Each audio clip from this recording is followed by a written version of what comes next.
Alors, bonjour, bienvenue à notre 4e podcast « Si tu me racontais, passionné d'antiquité » avec Michel Prince qui, cette semaine, a rencontré...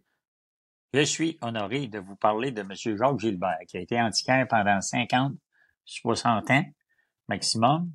Il a débuté dans les années 1964-65, en suivant un peu les traces de son grand-père qui était agent d'assurance et puis qui barguinait des antiquités. En gros, là, c'est son début à 18-19 ans. Il vendait à un monsieur qui était antiquaire qui s'appelait Germain Labbé à Saint-Georges-de-Beauce. C'est le début de sa carrière dans le domaine des antiquités. Et il a été passionné pour visiter plein de maisons dans la Beauce, dans les anciennes maisons pour découvrir des choses. Et par la suite, il a pris goût énormément. C'est parti à un magasin sur la rue Saint-Paul à Québec, associé avec un monsieur Yves Prévost pour quelques années. Par la suite, il a cheminé autrement en faisant du rabattage, du picking un peu partout dans la province de Québec, dans les Maritimes et surtout a distribué plein d'antiquités qui venaient de l'Europe et des États-Unis en important des conteneurs et même de Haïti qui est allé chercher des belles choses aussi. En gros, là, c'est un peu l'histoire qu'il m'a racontée. Après avoir fait une petite bévue lorsque je pensais que je l'enregistrais pendant 20 minutes et que ça n'enregistrait pas. Donc, il y aura peut-être des petites anecdotes qui vont manquer. Ce sera pour un autre épisode. Parfait. Puis, tu sais, je veux dire, Jacques Gilbert, moi, première fois que je l'ai vu, j'étais jeune, là, j'avais 10-12 ans environ. Je me rappelle, parce que ça fait plusieurs années que je l'ai pas vu, là, d'un monsieur avec une stature impressionnante, mais également impressionnant par sa gentillesse, par ses connaissances. Parle-nous un petit peu là, de ce qu'il représente pour les collectionneurs qui nous écoutent, qui l'ont jamais rencontré, ou les gens, juste les passionnés d'antiquité.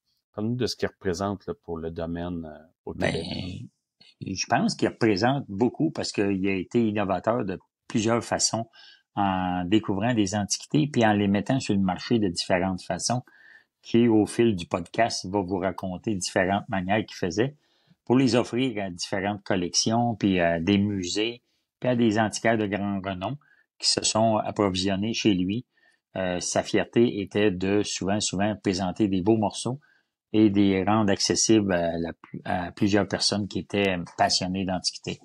Donc, c'est certain qu'il a été une pièce majeure dans le domaine des antiquités aux alentours de la ville de Québec et dans la région, là. C'était un grand faiseur de rêve pour les collectionneurs. Bon, ben, j'ai bien hâte d'entendre ça. Puis, c'est pas dit, un peu comme tu le dis un petit peu plus tard là, dans le podcast, il en manque un bout parce que il y avait un problème d'enregistrement. Donc, c'est pas dit qu'il n'y aura pas une deuxième partie éventuellement avec lui.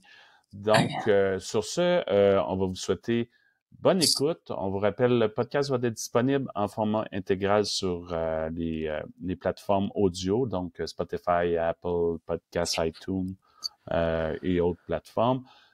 Puis, on va aussi le mettre sur YouTube, mais en format abrégé, comme il n'a pas été tourné en format vidéo. Oui. Donc, sur ce, bonne écoute. Là-dessus, bonne écoute peut-être. Puis, bonne chance à tous.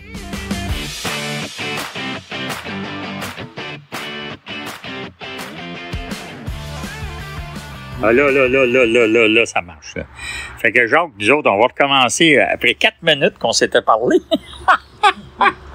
on recommence aussi quand t'étais de toute façon, le restant, ça n'a pas enregistré, on peut dire n'importe quoi. Quand t'as eu, admettons, t'as commencé, t'avais 18 ans, t'étais en auto, là, tu vendais plus ici à Saint-Georges avec Germain Labbé qui barguinait tes affaires un peu, hein?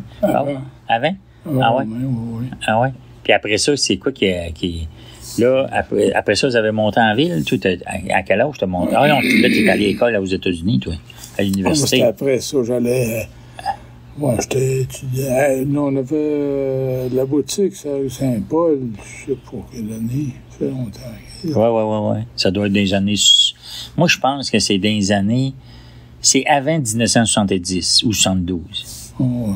Hein? Ouais. Parce que moi, quand j'ai commencé dans l'antique en 73, 74, Un coup, on s'était vu dans Charlevoix, vous m'aviez vu avec une rue Chapin spéciale.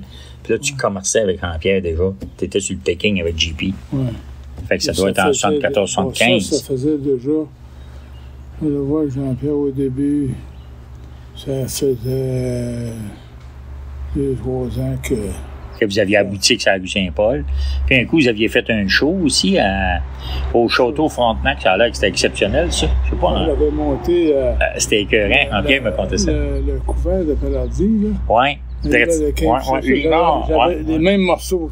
C'était là. Ouais. Hey, ben ça en est un affaire spectaculaire en caisse. Un gars qui fait un show.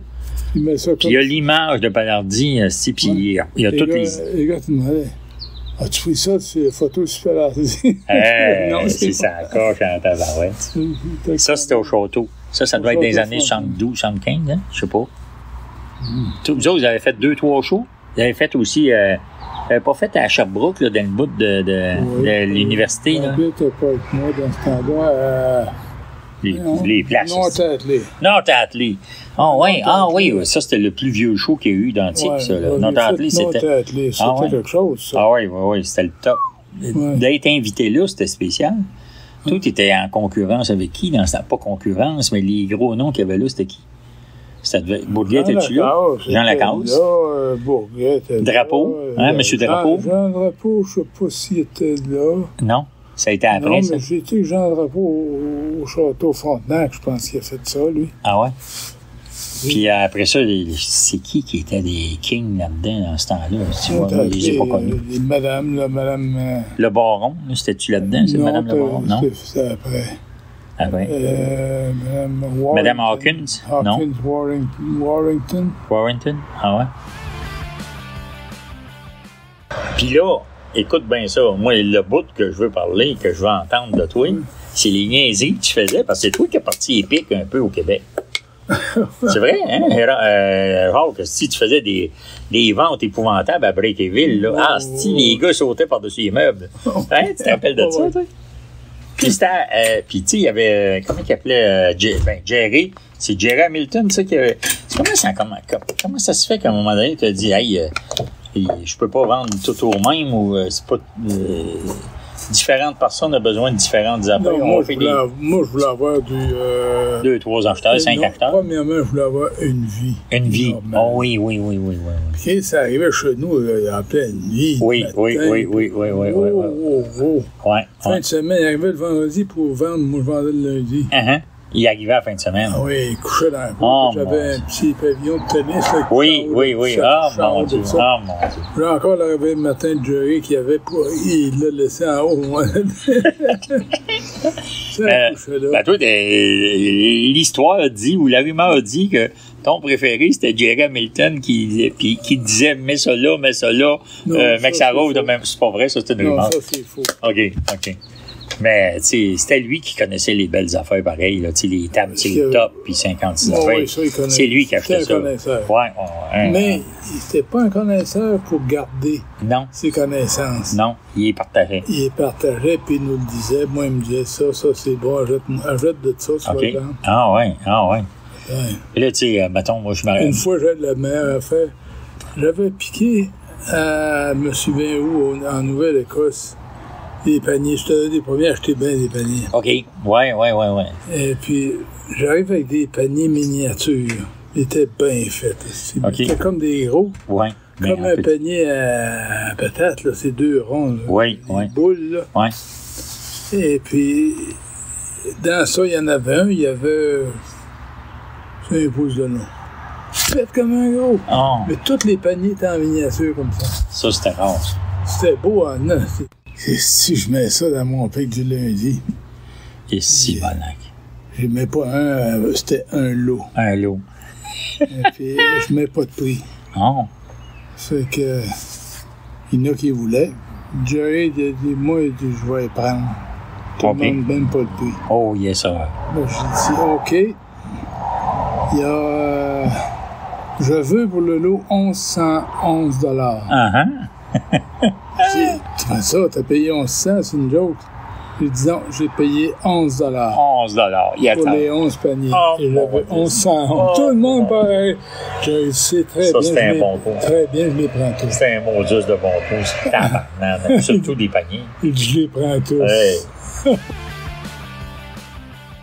Puis ça, c'est-tu avant que tu y ailles, toi, à Haïti, puis tout ça, parce que Nescos aussi, avant, hein? Puis après ça, tu as fait Haïti, puis encore Haïti, là, moi, je me rappelle, il y avait des tonnes de stock qui arrivaient chez vous. Hein? Ah ouais. Ça venait d'Haïti, ou... J'ai été... Avec André, ça? Ouais, Haïti. André est venu 3-4 ans. Ouais? Moi, en Haïti. OK. Moi, je suis allé aussi dans les îles, là. Je suis allé République dominicaine, Jamaïque. T'as tout fait ça? Oui, j'ai fait ça, des conteneurs de stock. C'est qui t'avait montré ça, toi, à faire l'importation? T'as appris ça tout seul? Oui. Ben, moi, j'avais vu, à un moment donné, en lisant, des photos de stock. Qui venaient des autres places? Non, en Haïti, dans le sud. Je voyais des affaires, des armoires. Ça ressemblait à nous autres. Ben, il y en avait. Ouais. Vois-tu, Haïti, c'était une île française. Oui. Ils faisaient des meubles comme les Français en France. Ouais. Comme le Canada. Au Québec, on faisait des meubles comme la même patrie, la France. Oui. J'ai trouvé une petite serviette Exceptionnelle, qui venait d'Haïti. OK. Alors, moi, j'achète les affaires d'Haïti, puis je les vendais ici. Ah oui. Puis il y avait des comme venant d'Haïti. Ouais. Mais c'est pas sûr qu'elle était revendue après comme Haïti. Oui, dans les maritimes, là. Oui, tu sais, quand je suis parti du Québec, je suis allé piquer à Nouveau-Brunswick en descendant. Oui. Puis j'étais avec Jean-Pierre, puis Jean-Pierre dit non, moi. Ben, lui, il aimait pas ça, il était anglophone. Hein. Oui, c'est ça, il aimait pas ça. Il dit, il pique au Québec, continue, on a encore des plates, moi je vais aller là-bas. Oui. Mais là, toi, là-bas, t'allais dans les encans des fois aussi, il me semble, j'avais entendu parler quelques fois, non? Tout le monde pensait que j'avais sûrement un fournisseur ou des piqueurs. Oui. Ben non, t'avais pas besoin de ça, toi. Non, je piquais un voyage souvent, par exemple, d'ici en descendant. Oui. Puis là, je me tenais le soir, je m'en allais plus loin. Oui. Puis après ça, quand tu redescendais, tu changeais. Je vendais mon voyage. Oh, t'as fait ça, toi? Ouais, j'ai vendu un voyage sur plusieurs fois. Sûrement. Je descendais, je fais un voyage, puis je le vendais à Larry Fillmore. Ah oui, c'est vrai ça. Il y avait Larry qui était dans ce temps-là, qui était... Je vendais un voyage à Larry, puis les handicapés américains, puis tout n'avait qui attendaient chez Larry. Oui. Moi, le lendemain, je repartais en montant, puis je repiquais un autre voyage en montant. Ah. J'étais pas pire piqueur. Ah, ça, c'est bon. C'est bon, en parlant. 2 voyages dans la semaine. Puis toi, as-tu fait juste le côté anglais des maritimes? Tu sais, Tracadie puis 56 affaires, là, les francophones, un peu? Ouais. Ouais, mais tu sais, il me semble que c'était plumé un peu. Non, ça n'a jamais été plumé. Ah non? Je descendais par le côté ouest du Nouveau-Brunswick, je longeais la frontière américaine. Ouais. Puis là, je retournais dans le bout de Fillmore, puis là, je remontais par la côte est. Hey! Fait que j'étais jamais sur le même territoire que je me compétitionnais pas. Ouais. Hey. C'était le fun. Mais ça, s'il y a eu des hosties de belles affaires qui ont sorti de là. Puis ça, dans ce temps-là, tu vendais un peu chez nous. Mais avant ça, tu vendais où? C'était peut-être à tes pics chez vous, à les ventes à numéro chez vous? Oui, chez nous. Ah ouais. Là, ça venait lundi matin. Ah, c'était épouvantable, ça, hein? Mais il y en a beaucoup qui, le matin, ça vendait à 9h ou 10h. Il y en a qui arrivaient à 6h, 7h. Je me rappelle d'avoir entendu des histoires que les gars sautaient par-dessus les meubles, moi, pour se dépêcher, puis toutes sortes d'affaires. Puis, ils regardaient par les châssis dans la nuit. Par les châssis, c'était arrivé qu'il y en a un qui s'était fait mal, l'autre avait sauté par-dessus. Ouais, on m'en souvient de ça. Ben, j'ai entendu parler de ça. Ouais, c'est vrai. Il se faisait des pauses. Puis, c'était quoi ta force, Hawk? C'est d'être instruit, toi. D'être cultivé et comprendre les affaires d'antique, hein? Non, oser. Hein? Oser. OK, oui, être risqueux. C'est quoi ta force? C'est oser. OK.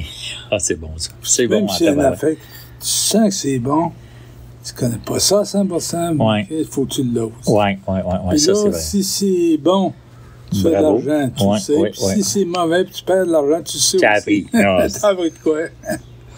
Après ça, il y a eu un bout que Hawk, il faisait de la restauration en tabarouette, puis des belles affaires. Moi? Ouais, toi. Puis de la reproduction. Puis des répliques aussi, là, mais tu sais, t'as fait des hosties de beaux morceaux, puis tu l'as réparé des belles affaires. Oh, oui. Tu sais, puis des couleurs, le fun, puis tout. Ouais. C'est ça qui fait qu'on peut dire, tu sais, t'étais large aussi dans ce métier-là, t'en as mené l'art en tabarouette.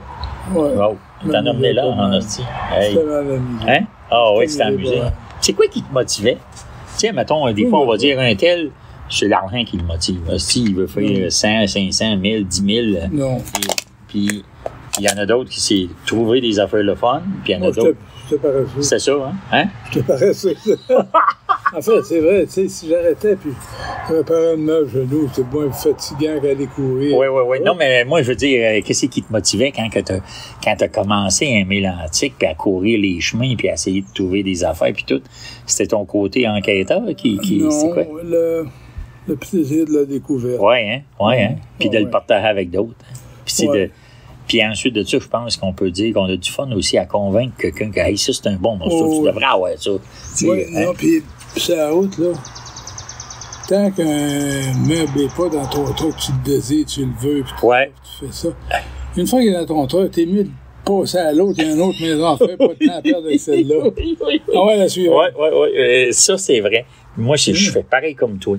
Puis il va y avoir quelqu'un qui va m'appeler, puis il va dire, Michel, c'est quelle couleur ton hood-dame ou c'est quoi qui est marqué dessus? Je sais pas. Les mets en arrière de mon siège, là, puis là, c'est l'heure de travailler, je continue. Ouais. On s'en parlera demain, on va avoir le temps de le regarder, mais là, j'ai pas le temps. Ouais, c'est ça. Toi, t'es pareil. Hein? T'étais pas là en train d'examiner un meuble sans temps, toi. Tu l'avais acheté, puis go in, puis hein? Avec Jean-Pierre, on a fait un beau village une fois dans le nord de Montréal. Montréal, On a frappé un armoire extraordinaire, 2 corps avec les portes... comme chapeau de gendarme ou quelque chose? En haut. Ah ouais? Les tiroirs bombés. Tu sais, c'est la couleur. 2 corps. Entre autres, ce matin-là, on avait pogné ses frères. Ouais, c'est ça. Je pense qu'il a entendu parler de ça. On a une table. Une table spéciale. Fait que, on arrête d'un champ. On met à terre, puis on est allé s'acheter du lunch, une bouteille de vin. Yes, sir. On est en plein milieu du champ, puis on lunchait. Hey, avec un bon verre de vin. Ouais. Ça avait le identicaire. Le propriétaire de la terre était arrivé. Il a dit, laissez pas rien traîner. Il dit, inquiétez-vous pas, monsieur, on avait du ça va être propre. Ça va être, on a ça bien clean. On a fait un bon dîner. Yes, sir. C'est bon, ça. Vous avez relaxé, vous autres, toi puis JP. Vous êtes pogné des bonnes bouffes le soir, quand la job était finie. Ça, on a entendu parler, c'était le fun, ça. Ça, c'était cool, en Caroline. C'était vraiment cool. Oui, j'étais pas là rien que pour l'ouvrage. Non. C'est quoi qui a fait que tu as jamais, toi, brossé, tu sais, comme participer à des encans, domper un voyage d'un encan? Tu n'aimais pas ça, toi, hein? Tu aimais mieux ton contrôle de tes affaires? J'aime autant le vendre moins cher puis le vendre à ton coût. Ouais. In and out, puis that's it. OK. Ça, je me demandais ça. Je me disais, si tu me demandais à Hawk... Pourquoi le vendre à l'encan? J'ai jamais été fort de faire vendre mes affaires par un autre. Non. OK. Le seul plaisir que j'avais, c'est de les découvrir, puis après ça, faire plaisir à quelqu'un en y vendant. Oui. Si tu faisais vendre à l'encan, tu faisais pas plaisir à personne que tu connaissais. Que tu connaissais, c'est vrai. Oui, c'est vrai. Ça, c'est tellement vrai, ça. Ça, c'est vrai en tabarouette. Et tu fais plaisir à quelqu'un, tu vas te vendre ça, tu le payes. Il est content. Ça, c'est le fun. T'as-tu déjà tombé en bas d'un grenier? T'as-tu déjà, je sais pas, moi, t'as-tu déjà passé proche de tomber en bas d'une côte avec ton changement de 15 pieds de haut? J'ai tombé une fois à travers un plafond de table. Des tables? Ah ouais? Tombé assis sur une vache. Comme à cheval, ça la vache. Oh, mon Dieu Seigneur, le cultivateur doit avoir fait le son en tabarouette. Moi, j'ai fait le son, les gars. Tombé assis, ça vache. C'est comme si c'était à cheval. Ouais. Puis, y a-t-il dans les morceaux, y a-tu des affaires, tu dis, j'aurais jamais dû vendre ça, moi, j'aurais dû garder ça, ou tu t'en fous, toi, puis t'as oublié ça. Y a-tu des affaires, tu dis, il me semble, tu sais, je sais pas, moi, quelqu'un, il pogne des cartes de hockey 1920, puis c'est d'une boîte de chaussures, puis il se vire de bord, puis il vend ça 25$. Ben, 50 ans plus tard, il dit, maudit, j'aurais dû garder ça.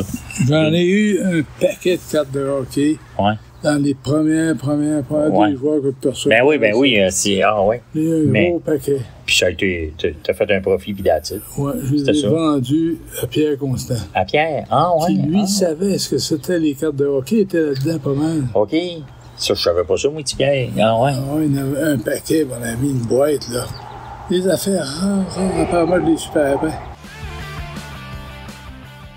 Ben, Jacques, Stination, c'est incroyable le feeling que j'ai de t'avoir écouté. Tu sais, on est toujours écouté des bouts de « Ah, mais Michel, on a fait ci, on a fait ça. » Mais là, d'entendre ça, là, c'est que c'est cool, c'est incroyable. Ouais, pas mal de fun. Je suis content d'avoir été dans le sillon de toi et puis de d'autres qui ont commencé dans les années 60. Moi, quand j'avais commencé, il y a quelqu'un qui m'avait dit, en 70, 72, il m'avait dit « Achète-toi pas de camion, c'est fini. » Il y a quelqu'un qui m'avait dit ça. Ouais. Puis, tu sais, 50 ans plus tard, on est encore là, je suis encore passionné, j'aime ça en tabarouette. Puis, à part que quand il fait 30 ou 35, là, on s'assit et on placote d'antiquité. Mais sinon, d'habitude, je cogne des portes. Parce que c'est là qu'est mon plaisir, c'est là qu'est mon fun. C'est je pense que la passion de rencontrer du monde, puis de jaser avec eux autres, puis de découvrir des affaires chez eux qui n'ont plus de besoin. Ou ben non, il a fait des prix qui étaient intéressants pour eux autres. On a du fun à faire ça en tabarouette, hein? C'est cool. Ben, Jacques, merci. T'es sur la coche en tabarouette d'avoir pris le temps de me raconter ça. Puis, il n'est pas dit qu'on ne fera pas un deuxième épisode qui va parler de d'autres affaires, parce que je sais que tu as eu des aventures, c'est incroyable. Puis là, moi, arrivé comme un cheveu sur la soupe, pas préparé pantoute, on se met à placoter, puis ça sort des hosties de belles histoires. C'est le fun en crise. Merci. Ça fait plaisir. C'est ça, la coche encore. Merci beaucoup.